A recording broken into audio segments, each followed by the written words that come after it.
Boa noite, pessoal, tudo bem? Deus abençoe a todos nós. Estou aqui limpando aqui a tela aqui, pedindo a Jesus aí que nos abençoe, nos ilumine, né? Estamos dando início a mais um estudo pelo Amigos do Caminho, pedindo a Jesus aí que possa nos acompanhar nessa noite. Como a gente sempre está fazendo, né, aos domingos, a gente está fazendo hoje um estudo do Apocalipse, né? Nós estamos no capítulo 15 do Apocalipse, né? Nós estamos revendo aí o livro do apóstolo João, né? À luz da doutrina espírita. E o capítulo 15, ele é bem pequenininho. Então hoje nós temos, né, mais tempo. Ei, Cida, tudo bem? Renata, Cida, todo mundo que está chegando aí, bons amigos.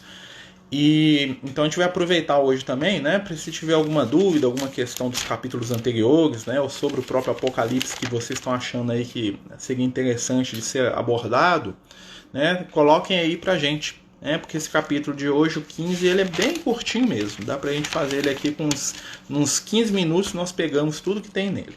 Então a gente vai aproveitar o estudo de hoje para fazer uma, né, buscar lá atrás, né, alguma coisa que ficou aí, talvez de difícil entendimento ou alguma dúvida que vocês tenham, né, sobre essas questões, né, aproveitando aí a presença dos amigos espirituais aí que estão nos intuindo com certeza aí através, né, da mediunidade, da intuição, né, do contato aí, que nós sabemos que eles nos ajudam aí, mesmo que de maneira indireta.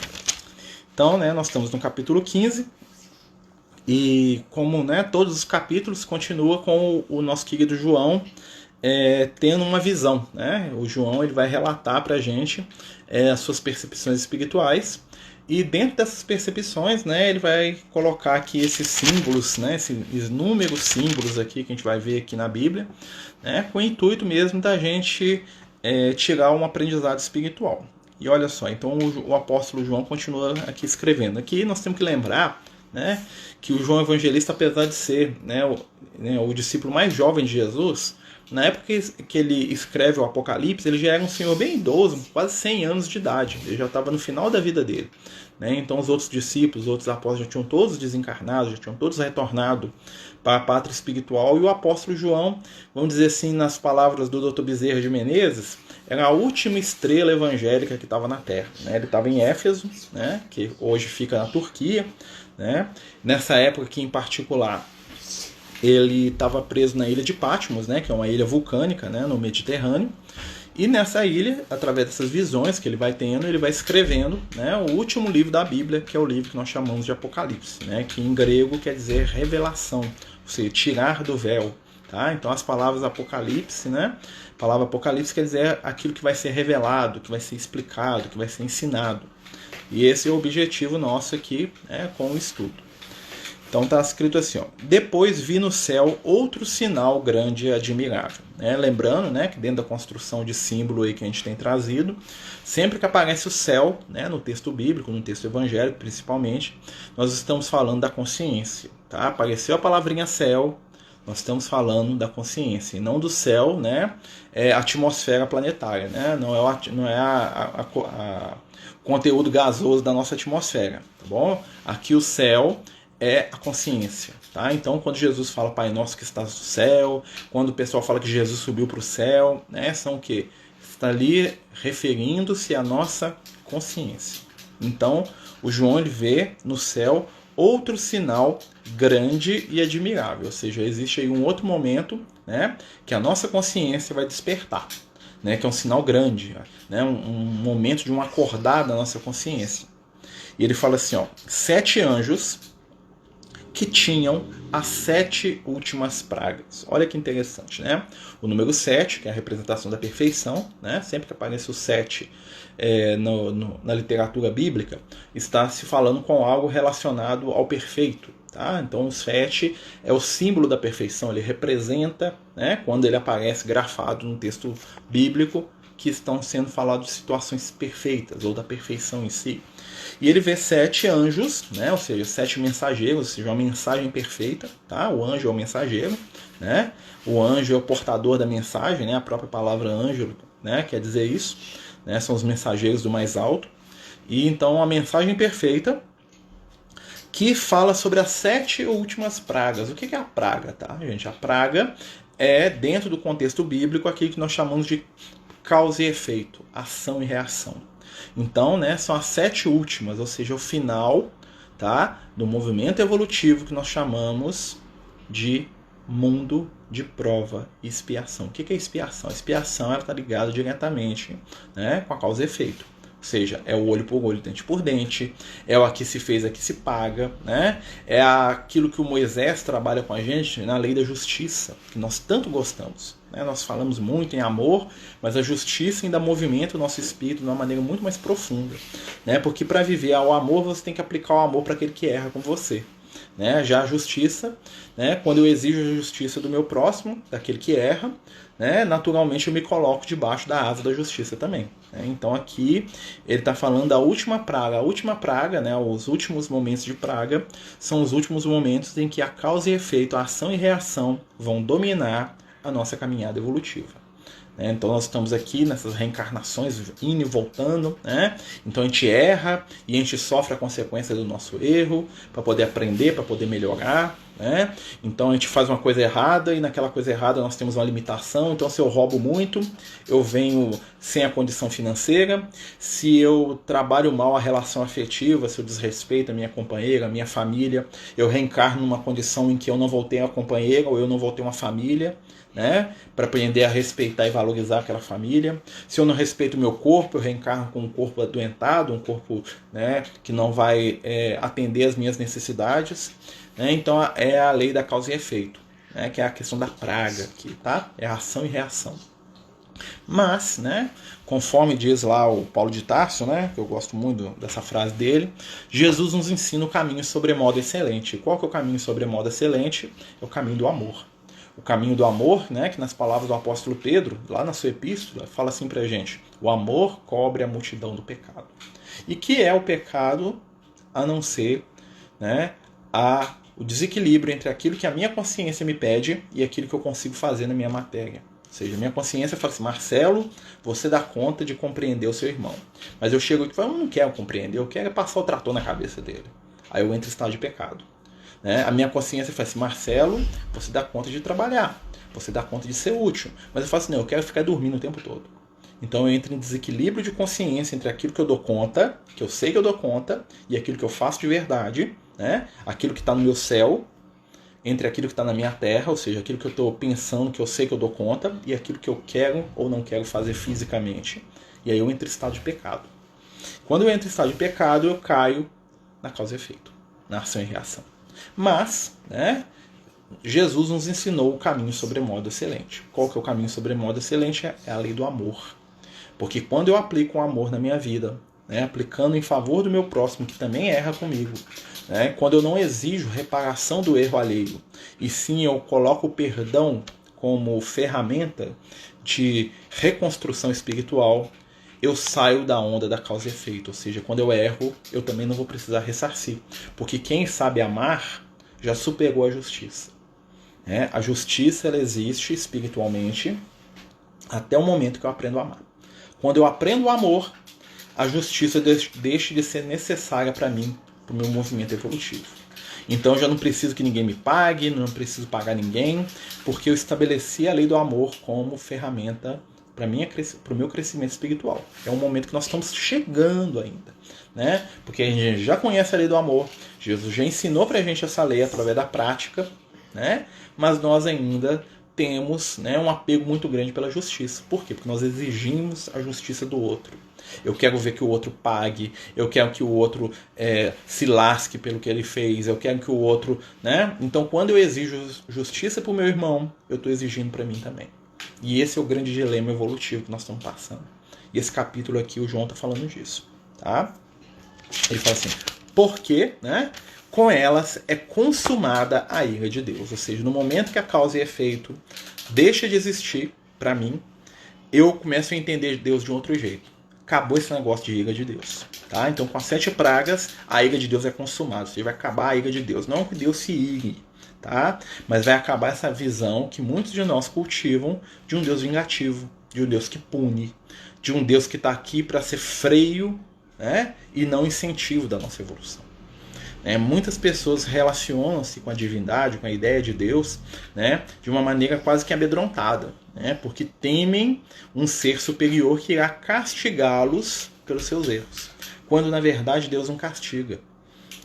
Quem que castiga, entre parênteses, é a nossa própria consciência. Eu mesmo me coloco em situações, tá, na qual eu vou ressarcir para mim mesmo aquilo que eu considero que está errado. Haja vista que o erro ele existe na medida que eu entendo que eu estou errando. Então, se eu não entendo que eu estou errando, eu não erro. Isso aí é aquele que conhece a lei, que faz a lei. Mas aquele que não conhece, todas as suas ações são a própria lei. O que o Paulo queria dizer com isso? Que quando você sabe a lei, ou seja, as regras, quando você erra, você errou porque você quis. Mas se você não conhece regra nenhuma, as suas próprias ações e atitudes são a sua lei. Isso quer dizer o quê? Quanto mais eu conheço das leis, mais escravo delas eu sou. Quanto menos eu conheço das leis, mais livre eu sou. Mas então seria bom não conhecer nada? Não, porque o conhecimento liberta. É bom estar acima da lei. E o que é estar acima da lei? É estar dentro da vibração do amor. Vocês vão notar que normalmente o criminoso, a pessoa que tem a vida enrolada e com a justiça, conhece todas as leis. Você chega num presídio, a gente já teve a oportunidade de ir num presídio uma vez para poder fazer trabalhos lá de visita, essas coisas. E aí, eu fiquei surpreendido como os presos sabem o nome e as leis todas. O fulano de tal tá aqui por 177, 166, 244. Eu ficava, o que é isso? São os crimes. Então, como ele está ali dentro daquele sistema punitivo, ele conhece as leis como ninguém. Por quê? Porque ele está esbarrando nelas o tempo todo. O que você vê de errado no outro é o que você tem de melhorar em si mesmo. Muitas vezes, sim. Porque o que nos chama atenção é algo que ou faz parte da nossa história, da nossa construção, do passado, ou é algo que nos incomoda hoje. Então, quando eu chego num lugar e eu vejo uma pessoa que fala demais, aquilo me incomoda, porque eu sou um falastrão. Como diz um amigo nosso, eu tenho epilepsia vocal, eu vou falando. E então, quando eu vejo alguém que fala mais que eu, aquilo me incomoda. Tipo assim, nossa, tô me vendo ali, eu sou assim, eu sou desse jeito. Então, a gente tem a tendência de medir o próximo pelas nossas próprias construções íntimas. Os amigos espirituais falam que normalmente... Desculpa, gente. Gripinho. Não é coronavírus, não, tá? É a poeira aqui de casa. Mas os amigos espirituais falam pra gente que normalmente aquilo que nos impressiona nos outros são os conteúdos que nós ainda carregamos. Isso é uma coisa que muita gente fala, que o senso comum diz pra gente também. E não tá longe da verdade, não. Normalmente o que nos incomoda é aquilo que nos toca que nos movimenta ali, que nós ainda temos, Preocupa com esse bagulhinho, não, que é o meu menino jogando videogame aqui, ó. Tá aqui do lado aqui. Dá um oi pro pessoal, Luke. Oi. Fala assim, eu sou o Luke. Eu sou o Luke. Tudo bem. Fala, dá um joinha pro pessoal. Oi. Esse aqui é o Luke. É o meu Luke Skywalker, né, Luke? Me chama... O meu nome não é assim, não. Não é não? Então tá. Como que é seu nome? Luke Gontijo Faria. Luke Gontijo Faria. Muito bem. Você vê que já tem personalidade aqui com 6 anos de idade. Mas assim, gente, voltando à questão do nosso estudo, Então, o que o João Evangelista está falando? Chegou o momento da ira de Deus acabar. E a ira de Deus acaba não por Deus, mas é a forma como nós entendemos a vida. Todo o processo de evolução, de aprimoramento espiritual, na verdade é a gente descobrir o caminho de Deus. É descobrir o que Deus é de verdade. Porque até esse momento nós achamos que a nossa ira, que a minha cobrança comigo mesmo, porque eu ter problema com a minha própria consciência é culpa de Deus. Não foi Deus que me castigou, por isso que eu estou sofrendo aqui com os erros que eu estou tendo. Não fui eu que pisei na garganta do meu irmão, não fui eu que não compreendi, não perdoei. É Deus que lá do céu jogou um míssil lá dentro da minha cabeça para eu não conseguir dormir direito, para eu não conseguir descansar. Aí eu atribuo a Deus aquilo que é de minha responsabilidade. Porque na verdade Deus é amor. O próprio João vai contar isso pra gente, O apóstolo amado, o discípulo amado de Jesus. Ele vai escrever lá no evangelho dele, Deus é amor. O João é o cara, eu gosto muito dele. Aí ele fala assim, olha, vi como um mar de vidro misturado de fogo. Olha que interessante, Então o João ele vê um mar de vidro. O que é o mar? Mar é um símbolo da matéria, tá? A água É uma representação da matéria. Sim, são ciclos da nossa evolução, né? Primeiro nós somos apegados ao instinto, aí nós vamos ter lá a causa e efeito, a ação e reação. Depois nós vamos despertar para o sentimento. E aí Jesus vai trazer para a gente a lei do amor, né? Então são caminhadas evolutivas. Ele fala assim, ó: vi como um mar de vidro misturado com fogo. O mar é o símbolo da vida material, da encarnação, né? O mar é aqui, ó, nosso mundo, a nossa vida material. E por que ele é um mar de vidro? Porque aos olhos da espiritualidade, as questões da matéria são transparentes. Então, um espírito iluminado, quando ele está encarnado, ele enxerga a vida como ela é realmente, é um mar de vidro. Ou seja, ele vê através das questões da vida, coisa que nós ainda não damos conta, né? Nós estamos aqui, como dizem os amigos espirituais, dentro do mundo do nevoeiro. Né? Por quê? Porque a vida material nos engana, nós não enxergamos direito, não sabemos bem o que nós estamos fazendo aqui, nós batemos cabeça, né? Então, nesse momento aqui, ele vê um mar de vidro misturado com fogo. Por que é o fogo? O fogo é o elemento renovador. Né? O fogo traz a ideia do que? De um recomeço. Né? Ele destrói e ele renova. Né? O fogo é a própria raiz da vida. Né? Já visto que essa bola de fogo que nós temos no céu, né? Que é o Sol, é o que nos dá a oportunidade de estarmos aqui conversando, falando. Né? Até a energia que está aqui fazendo com que o aparelho funcione veio da energia solar. Né? Veio da energia do Sol, que vai se transformando em energia cinética, energia elétrica, né? Através das águas, dos rios, dos ventos, seja lá qual for, que vai acabar aqui no aparelho, que vai acabar aqui no meu corpo, permitindo a vida. Né? Então, o fogo é elemento renovador. Aí ele fala aqui, ó: e os que venceram a besta e sua imagem e o número do seu nome estavam sobre o mar de vidro. Olha que interessante. Então, como é que eu vou estar no mar de vidro? Ou seja, como é que eu vou enxergar a vida material de maneira transparente? Primeira coisa que eu tenho que fazer é vencer a besta. O que é a besta? São as ilusões materiais. Né? Lembra? O sinal da besta que fica na testa e na mão, ou seja, eu trabalho pela matéria, só por coisas materiais, sinal na mão. Eu só penso em conquista material, ou seja, o sinal da besta está na minha testa. A matéria é ruim? Não. O problema é quando eu só foco e eu só vivo em função da vida material. Então, como que eu vou vencer isso? Quando eu vencer o sinal da besta, ou seja, quando eu começar a perceber que a vida material não é tudo. Que a matéria é fantástica, mas a matéria é o quê? É o instrumento para o meu espírito despertar, crescer e se melhorar. Esse é o papel da matéria. Todas as experiências materiais são oportunidades para o meu espírito se aprimorar. Essa é a função da matéria. A matéria existe para isso.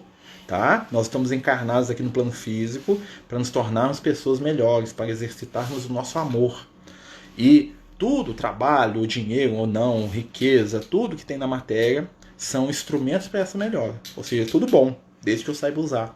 Né? E aí quando eu faço isso, eu percebo que eu estou no mar de vidro. Né? Estes estavam sobre o mar de vidro, tendo cítaras divinas. Cítara é um instrumento que toca. Né? As melodias são harmonias, é a vibração espiritual.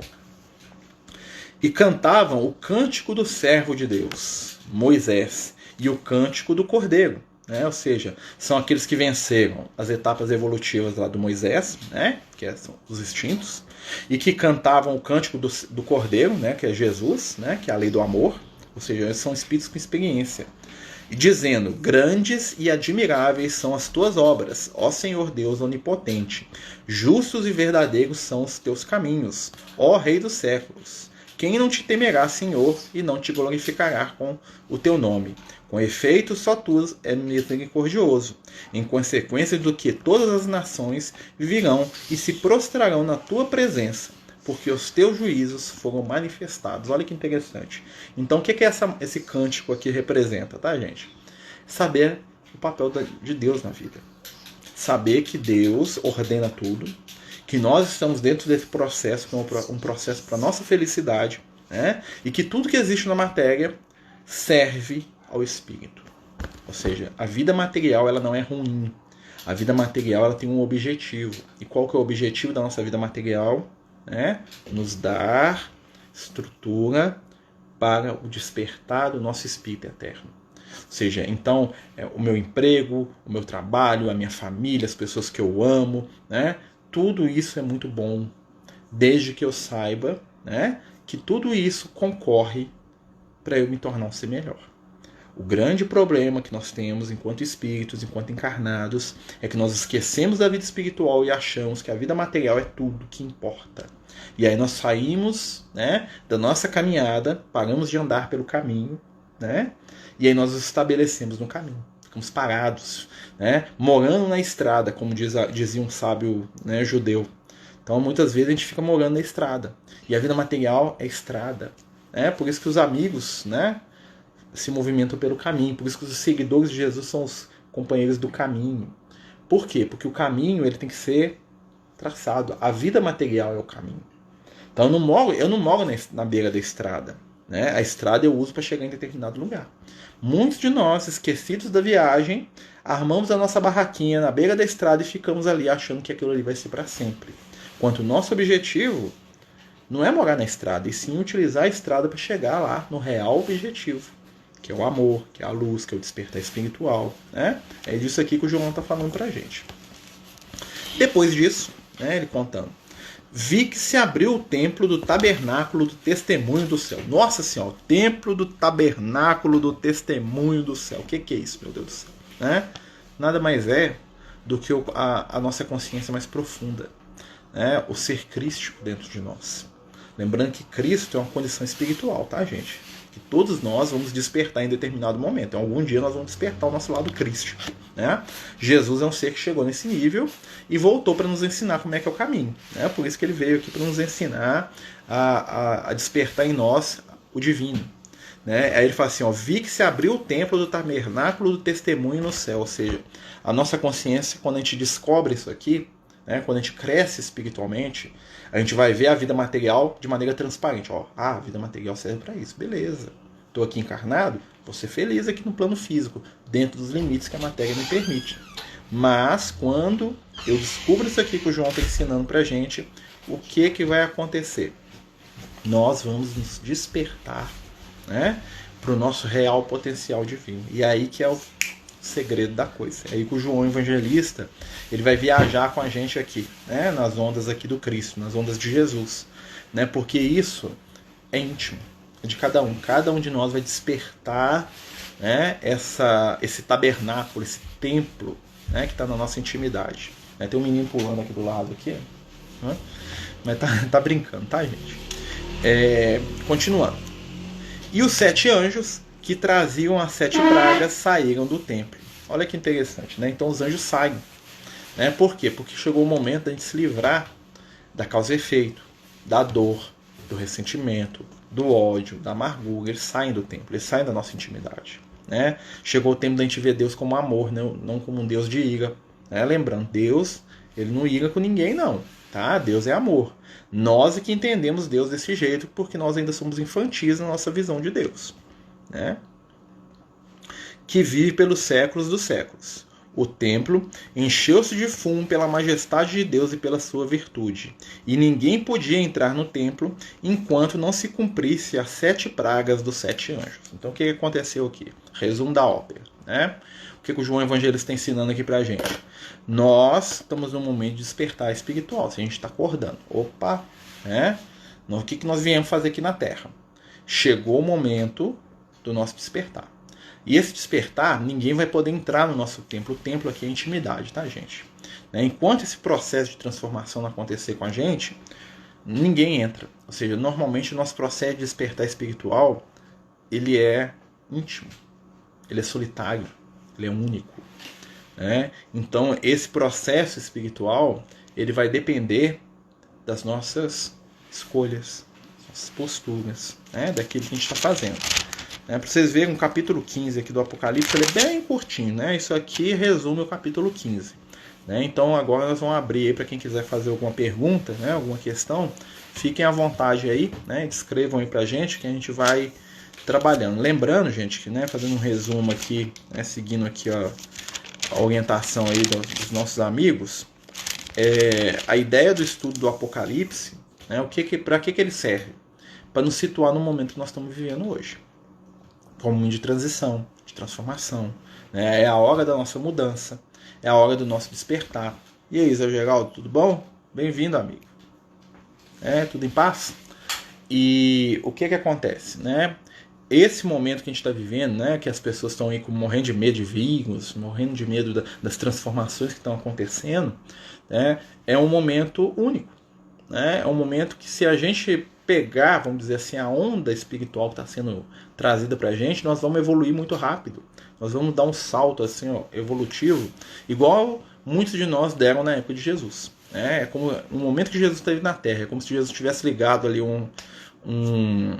como o pessoal que mexe com automobilismo falou, ligou lá o turbo do carro, né, e acelerou o nosso processo evolutivo. Hoje nós estamos nesse momento, né, no momento da gente pensar e fazer. Por isso que tanta coisa diferente está acontecendo. Por isso que tantas pessoas estão reencarnando. Né, a gente estava até vendo um estudo aí do companheiro nosso hoje falando de planejamento familiar, de reencarnação, né? E o que acontece? Coisa que estava sendo falada aí é que esse momento que a gente está vivendo é um momento que muitos espíritos de luz estão reencarnando, estão renascendo. Por quê? Porque eles estão vindo com o compromisso de modificar o nosso ambiente. E aí nós também temos que colaborar com essa transformação. Os amigos espirituais falam que desde a década de 80, mais ou menos, começaram a reencarnar na Terra, né, espíritos com uma condição espiritual bem melhor. Primeiro, começaram a reencarnar espíritos que tinham uma condição no campo do intelecto, uma mente, as crianças da década de 90, década de 80, no início dos anos 2000, eram crianças extremamente inteligentes, extremamente sagazes, mas ainda pouco espiritualizadas. Aí nós vimos aquele fenômeno lá do pessoal fazendo empresa com 20 anos de idade, um rapaz com 25 anos de idade sendo o homem mais rico do mundo, aquela coisa toda. E aí agora, na segunda década aí do século XXI, começaram a encarnar outro grupo de espíritos que já são diferentes dos primeiros. São muito inteligentes, são muito diferentes em alguns aspectos, mas não são nada preocupados com as coisas da matéria. São espíritos iluminados na sua essência. Não que todos que reencarnaram sejam assim, mas muitos espíritos que estão reencarnando são pessoas, que eles não vão dar valor para as coisas que nós damos. Como o Diogo tá falando aqui. Lembra que tem uma história que circula, atribuída, que de 2020 a 2025 reencarnariam 250 mil espíritos altamente evolutivos. Faz sentido. Faz sentido, sim. São espíritos que, para nós, muitas vezes vão passar até por pessoas com problema, como você está falando aí, Carmen. Muitas crianças autistas, Olha, interessante, você fala do autismo, Isso sempre aparece aí nas nossas lives aí. Por que será? Porque nas palavras dos amigos espirituais, o que é o autista senão alguém que percebe a realidade de uma maneira diferente? São pessoas mais verdadeiras, não sabem fazer o jogo de mentiras que nós temos muitas vezes, os simbolismos, que são tortuosos, são mais diretas, e muitos desses espíritos que estão reencarnando são espíritos que, dentro da nossa sociedade, dessa sociedade materialista que a gente vive, são considerados inaptos, mas espiritualmente falando, estão séculos à nossa frente, porque eles vão começar a trabalhar em nós valores que não são os valores do sucesso. Aí você vai olhar para o seu filho, e você vai ficar desesperado porque ele não vai ser o mais rico. Ele não vai ser o cara que vai fazer sucesso, que todo mundo vai bater palma para ele. Mas ele vai ser aquela pessoa que no ambiente onde ele estiver, ele vai fazer a diferença. Ele vai ser amado. E hoje, a maioria de nós, dos pais, nós queremos que o nosso filho tenha sucesso, não que o nosso filho ame ou seja amado. Porque para nós, o sucesso material é tudo. Tá vendo a questão da ilusão da matéria? E aí encarnam esses espíritos, que tem essa visão que o João fala aqui, tá vindo aqui na minha cabeça aqui agora, que é a visão do mar de vidro. Ou seja, a vida material para eles é transparente, tão transparente quanto eles são. Então esses valores que a gente fica aí doidinho, dinheiro, status, não sei o que, para eles é insignificante. Eu lembro, até dividir com vocês aqui, certa feita, o Liel falou comigo que se ele reencarnasse, e ele teria grande dificuldade de lidar com a nossa sociedade, porque a forma de raciocínio do espírito de luz é diferente. Não que ele falou que seja um espírito de luz, tá, gente? Mas eu estou inferindo isso. Porque as nossas preocupações são muito matéria. Então um espírito que tem mais sensibilidade, ele não vai dar valor para as coisas do jeito que nós damos. né? Carmen Lúcia, né? Meu netinho autismo, mas é autista, mas é tanto amor, sim, né? Então assim, e é interessante que uma das coisas que a espiritualidade tem incentivado a gente é trabalhar exatamente com isso, né? O Lucas fala muito sobre a questão do autismo e ele fala assim que o autista na maioria das vezes, né, como já falou, um espírito que percebe a realidade de uma maneira diversa do que nós estamos acostumados.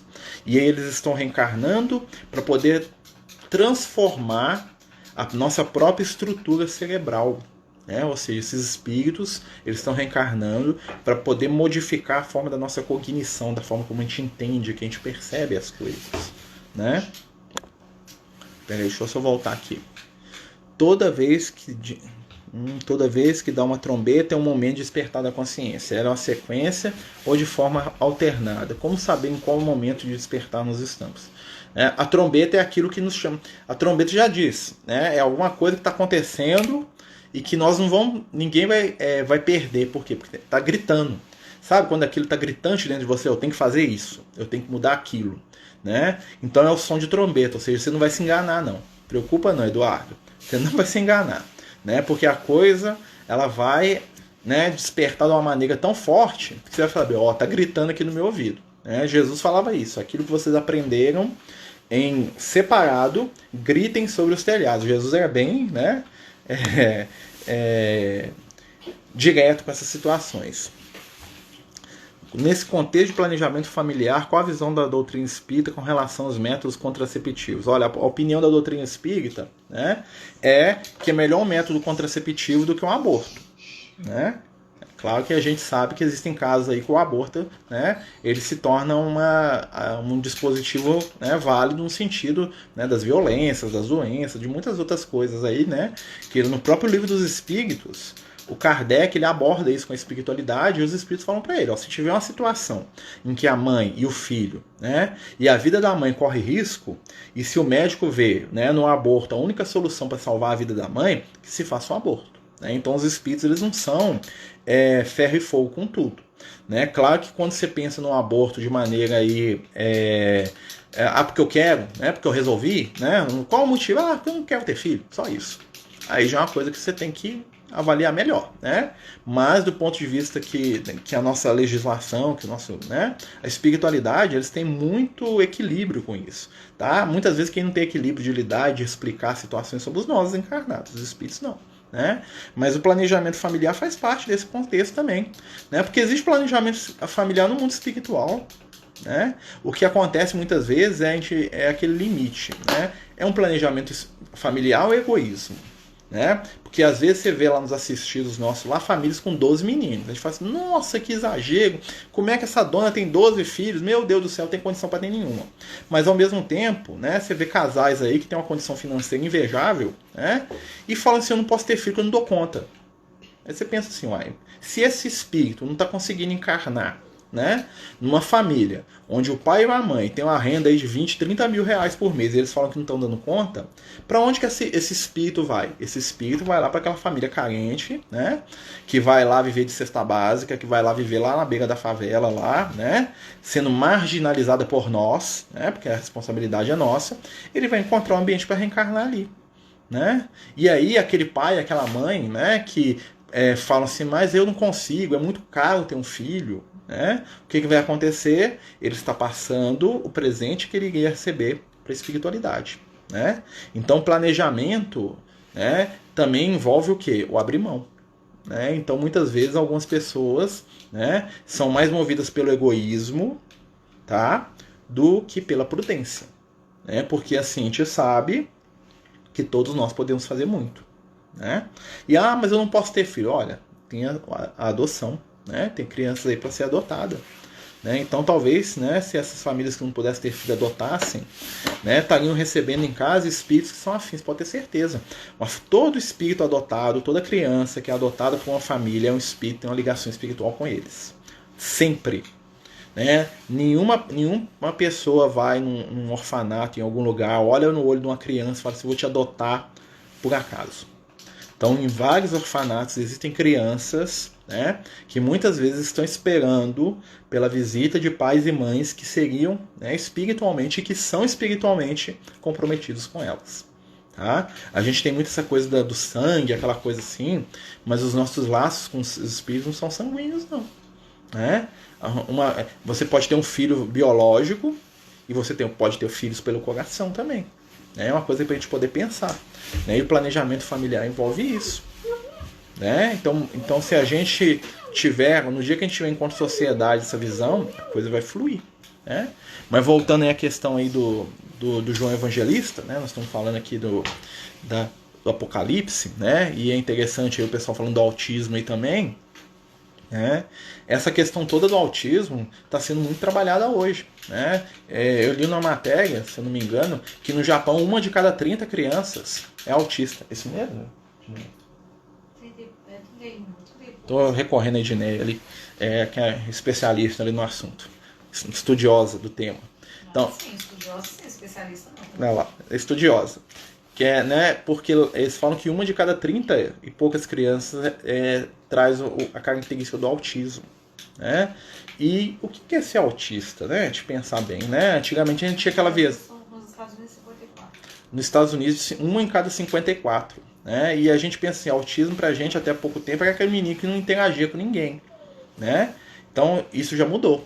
Hoje nós sabemos que é uma série de situações e de diferenças. Né? O próprio autista ele se vê como diverso. Né? Ele é diverso daquilo que é o comum, sai do comum. Neurodiverso, né? Como a gente tem até uma página aí, nossa amiga aí, né? Que nós lembramos sempre do pessoal. Então, assim, é um momento de transformação espiritual que nós estamos vivendo. Né? É um momento como quando os primeiros espíritos, né, de outros órgãos começaram a encarnar na Terra e esses espíritos começaram a modificar, né, o corpo físico lá dos primatas lá para poder gerar o nosso corpo humano. Né? O nosso cérebro aumentou, a nossa capacidade cognitiva se desenvolveu. E hoje, né, nós estamos vivendo um novo momento de chegada de novos espíritos. Né? Espíritos de outros orbes, espíritos com características de amor, de entendimento, que estão mudando a nossa forma de pensar e de entender a vida. Então vai chegar um momento, né, que essa evolução ela vai se processar de uma maneira mais rápida do que a gente está imaginando. Nós não estamos percebendo isso. Né? Então, o que está acontecendo? Está na hora de a gente começar a rever as nossas, como diria lá os amigos espirituais, o valor que nós damos para as questões materiais. Está na hora de a gente começar a colocar a matéria no seu lugar. Matéria é ferramenta, não finalidade. Né? Matéria é caminho e não, né, conclusão. Né? O que importa não é o que eu tenho. O que importa é o que eu faço com aquilo que chega da minha mão. Né? Propriedade, dinheiro, poder, isso vai e volta. O que importa é como que eu estou utilizando aquilo. Veio na minha mão, para que eu estou usando? Isso que vai ser, né, o grande fator de descobrimento espiritual. Esse é o verdadeiro apocalipse. É a verdadeira revelação. É uma transformação que já está acontecendo e que poucos estão percebendo. Porque nós estamos, como diria lá, né, lá na Epístola aos Hebreus, nós estamos igual, né, o pessoal nos tempos do Noé. Né? Casava, se dava em casamento, fazia, acontecia, claro que isso é símbolo, tá, gente? E aí veio o dilúvio e engoliu todo mundo. Tem esse texto lá na Bíblia que é assim mesmo, ou seja, as coisas estão acontecendo, a mudança está chegando, né? Tudo está se transformando à nossa volta. E nós, né, na nossa maioria, estamos aqui, ó, com a cabeça enfiada dentro da terra, igual um avestruz. Né? E aí, na hora que vier o dilúvio, né, o dilúvio vai carregar todo mundo, só quem entrar na arca. Né? E isso é simbólico. A arca é o que? É a espiritualização. Né? A arca ela está lá na matéria, ela está vencendo as águas. Então, assim, muitos de nós estamos procedendo como aconteceu na época do Noé. Né? Claro que não é símbolo, tá, gente? Como aconteceu na época de Jesus. Jesus veio, encarnou, viveu, trouxe a sua lição de amor, chamou a gente, cutucou todo mundo do jeito que podia. E nós continuamos lá, ó, brigando, matando, roubando, enganando, né? Vivendo a nossa vida lá, apesar de Jesus. Aí agora vem o terceiro gongo aqui hoje, né? Que nós estamos vivendo. né? Tá vindo uma mudança, as crianças que estão chegando são diferentes, nós não sabemos lidar com elas, né? Nós não sabemos ter filhos sem transformar os nossos filhos em cópias mal feitas da gente mesmo, né? Nós não sabemos deixar de incentivar os nossos filhos a serem arrogantes, a serem vaidosos, né? Nós temos essa índole reprimida, né? De ser o primeiro, de ser o maior, que nada mais é do que uma revivência da nossa essência animal, né? Queremos ser o chefe da matilha, do bando, né? Queremos ser o alfa e achamos que isso é lindo. Quando isso é um retrocesso espiritual, né? Porque, na verdade, a nossa caminhada evolutiva é para que a gente chegue todo mundo junto. Não para que um chegue primeiro e os outros percam. Né? Então essa ideia de disputa, essa ideia de contendas com os outros, nós temos que vencer isso. E isso está tão dentro da gente, né? Está tão forte. Aí vem a criança, né, que tem essas percepções e está livre disso. Enxerga a vida de outra maneira, sente de outra maneira. Nós temos que aprender muito com as crianças. Né? Nós temos que olhar muito para as crianças que estão dentro da nossa casa e lembrar, é um espírito eterno. Né? Muitas vezes superior às vezes a gente. Né? Ao invés de a gente trabalhar o materialismo deles, nós temos que ver o que eles têm para nos ensinar de espiritual. Mas isso aí faz parte aí do movimento, né, gente? Que nós temos mais 5 minutos aqui para acabar, antes que o Instagram feche, né? Se alguém quiser falar alguma coisa, trazer alguma coisa. E aí, Cláudia, tudo bem? Tá chegando aqui. Lembrando, gente, né, que hoje a gente está nesse capítulo 15 do Apocalipse. E semana que vem nós vamos continuar com o capítulo 16, né? E na quarta-feira a gente tem um estudo, que a gente está estudando um estudo de mediunidade, tá? Nós estamos toda quarta-feira fazendo um estudo de mediunidade. Olá! E às sextas é o nosso estudo de evangelho, né? E aos domingos nós estamos estudando o Apocalipse aí. Nós já estamos quase acabando o Apocalipse, pra falar a verdade, né? Estamos no finalzinho, né? Faltam... termina no capítulo 22, já estamos no 15, faltam 7 capítulos para a gente terminar aí o livro. Tá certo, meus amigos? Ô, Cláudio, tudo bom, amigo? Bem-vindo. Bom te ver aí. Né? Então, assim, a gente está fechando o assunto de hoje, né? Se não tiver nenhuma questão que vocês queiram trazer, alguma dúvida, alguma pergunta, mesmo que não seja dentro do tema, tá, gente? Nós temos aí uns minutinhos. Então, quem quiser colocar aí, fique à vontade aí, né? Pra gente poder, né, aproveitar esse tempo aí, né, até o final. Queria lembrar mais uma vez, né, que toda semana os amigos espirituais eles estão, né, fazendo um tratamento, né, com as pessoas que se sentirem necessitadas, né, coloca o nome lá, a gente coloca lá uma abinha lá do tratamento, né. Só lembrar, gente, que o momento do tratamento é um momento que, além da gente receber, né, nós temos que também colocar em posição de doar, né. Vamos fazer prece pelas pessoas que a gente ofendeu, vamos pedir desculpa mentalmente para aqueles que nós, né, muitas vezes atacamos, né, sejam eles que estão na nossa casa com a gente, sejam aqueles que estão distantes. Né? Então, a melhor forma de a gente tratar o nosso espírito, né, de a gente alcançar a cura espiritual, é a mudança das nossas posturas, que é difícil. Né? Nós mudamos muito pouco. Né? Eu estava até conversando com a companheira, né, lá no grupo, lá eu vi uma mensagem dela hoje. Na verdade, eu nem estava conversando, não. Eu estava vendo ela mandando uma mensagem pro pessoal do grupo. Falando assim que o marido dela, né, ela faz muita prece, pede para espiritualidade, o marido dela se espiritualizar e tal. E aí que um outro dia, né, ele tentou ver o filme do Divaldo junto com ela. E que outro dia ele foi lá e viu alguns filmes lá da doutrina espírita, participou do culto, né? E que depois ele volta a fazer tudo igual ele fazia antes, né? Mas vamos lembrar que isso aí já é um desejo do bem, né? Já é um desejo de melhor aí do companheiro. Né, como todos nós, ele está se esforçando. Né? Só da gente estar tentando, né, já quer dizer que nós estamos no caminho. Lembra que os espíritos falaram isso para Kardec. O verdadeiro espírita, o verdadeiro cristão é aquele que se esforça para ser uma pessoa melhor. Não é aquele que vence todo dia, não. Né? Porque aquele que vence todo dia é espírito de luz. Né? Já está lá iluminado, né, trazendo amor para o mundo aí. Né? Nós vamos chegar lá um dia, mas ainda demora um pouquinho. Né? Então vamos nos esforçar e vamos valorizar o que nós temos de bom. Vamos valorizar, né? Tá bom. Né? A companheira tá falando aqui, fala para ela colocar uma cerveja 0,0 na geladeira dele. Comigo deu certo, para ele parar de beber. Tá bom.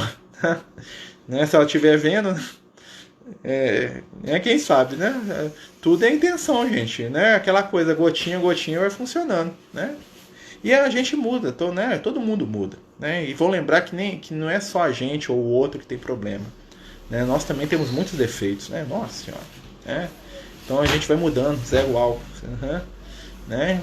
Mas então, gente, a gente agradece a todos vocês que participaram aí com a gente, né? Pede a Jesus aí para abençoar a todos, né? Pede o Cristo para nos iluminar com a sua presença, com a sua luz, né? Vamos tentar salvar o vídeo aqui, se Deus quiser vai salvar, né? Mais uma vez, boa noite, muita paz, muita luz para todos vocês, que Jesus nos abençoe. Muito obrigado aí, viu, gente? Tchau, tchau.